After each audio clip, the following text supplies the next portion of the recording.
Okay, so as a student myself, I know how it can get. I know you often do not have a lot of spare income and you're usually just trying to afford food, rent, bills, stuff like that. And there's not a lot of spare income to spend on stuff like your desk or setup or stuff that's not really necessary. With that being said, you definitely clicked this video for a reason. You want to see how you can create a space like this or just a dream space in general on a budget without breaking the bank and keeping extra expenses to a minimum. And in my totally unbiased opinion, I think it's definitely worth spending money on your setup where you can to help improve it, help it feel more productive, and just help build on that vibe that you want to feel when you're studying. I personally believe that having a nice space can directly result in higher grades at the end. It's going to subconsciously make you want to study more, be at your space more, and just do more work. So it's super important you get the space you work at right. So now let me tell you how to build your dream student setup on a budget. Let's go. And just before we get into the video, a quick disclaimer. This setup here has taken me years to complete. This is not an average student desk. I personally still live at home, so it's easier for me. I can give you some tips on how you can make it look premium like this. Obviously, it's not going to look like this. This is a pretty extreme setup for a student. I get that. But a lot of the main visual and functional features of this carry over to any desk, no matter where you are. And also, I think it's kind of fun designing it for a new space, a smaller space, as it gives you boundaries and limits to work on. But with that being said, I've been to a lot of student dorms in my life. I know what they're like, and I know that these features can carry over to wherever you are. Desk, desk, desk. This is arguably the most important part of any space or any setup, as it's what you build everything on and it's where you spend all your time. So obviously the desk has to be right. In my case, my desk is from IKEA, and honestly, as a student, IKEA is going to be your best friend when it comes to room furniture. This desk is super long and honestly kind of unrealistic when it comes to a student space, but I'll measure it anyway.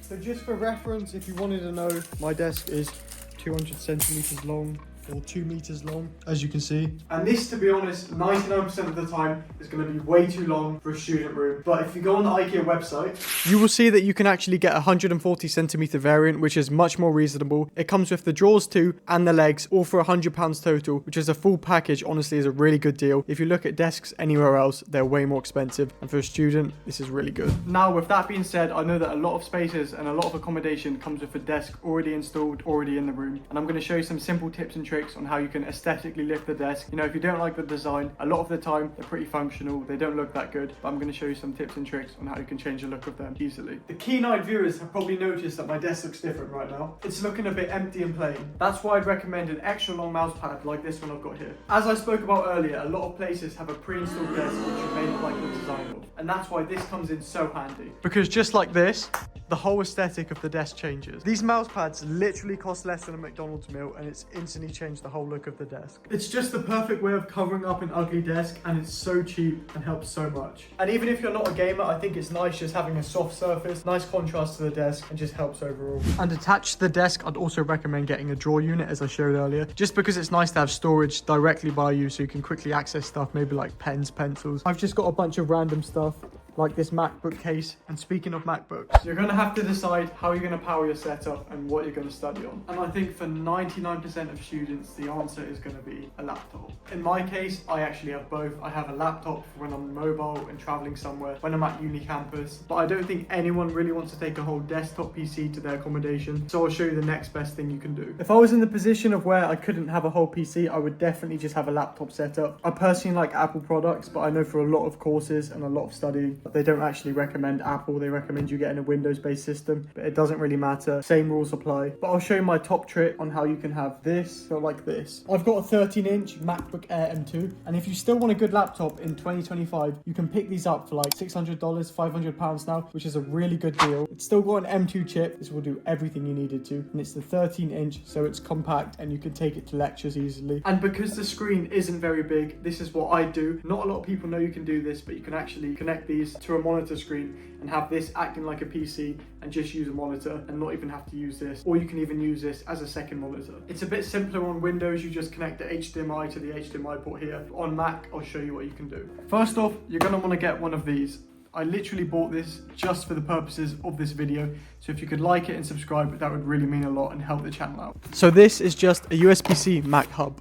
On MacBook Airs, which is the most popular MacBook for students, there is no HDMI, which is what you need to connect this to the monitor. There's only USB-C, so you need the USB-C hub to connect to this, so then you can then connect an HDMI and power your monitor through that. These are really cheap, only like 10-15 pounds, and this is from Anker. This is a good brand, so I'd get one of these to do the next step. So you're just going to get this and plug it into the USB-C port on your laptop for Mac, and then once you've done that, you have the hub here, and then you're going to get your HDMI and just that into there. Obviously, if you have a Windows device or MacBook Pro, you don't need this. This is only for MacBook Airs. And then you're just going to plug this into the back of your monitor where the HDMI port is. And then as you can see, I've been prompted on my MacBook to pick an option, and I'm going to pick extended display. So then that means I can just extend the display onto my monitor. And now, as you can see, I can literally use this as a second monitor. I can drag across from my MacBook and it will go onto my main monitor. And I basically have a full PC just from my MacBook. And just like that, you can have a full monitor setup and it feels like a PC. You can get a keyboard and a mouse to connect to the MacBook,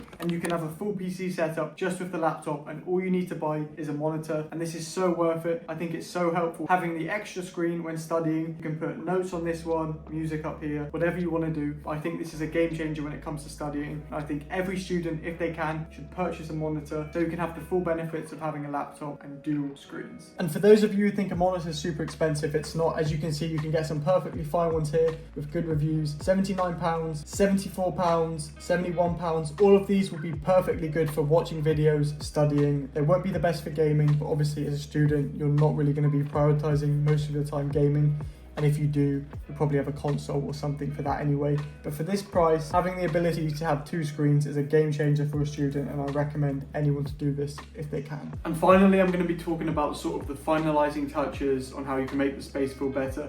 Stuff like keeping it organized, removing random bits of clutter and just stuff on the desk. Taking the time every day just to clean it up, wipe the surfaces a bit. Literally takes 5 minutes and it's completely free. But when I do this, it makes the space feel so much better. It's just a nicer place to be when it's all clean and there's nothing distracting you. It also helps if you need to study and stuff like that. And then moving on from that, this is kind of obvious, but it's just going to be adding bits of personalization and character to the setup. I mean, you can add plants. I get my fake plants from IKEA and then some from Amazon, and then just other miscellaneous things which personalize it, make it feel like a space you actually want to be at and work at, and not make it feel like such a chore if you've got to study or something. You just want to make it a space which you actually want to be at.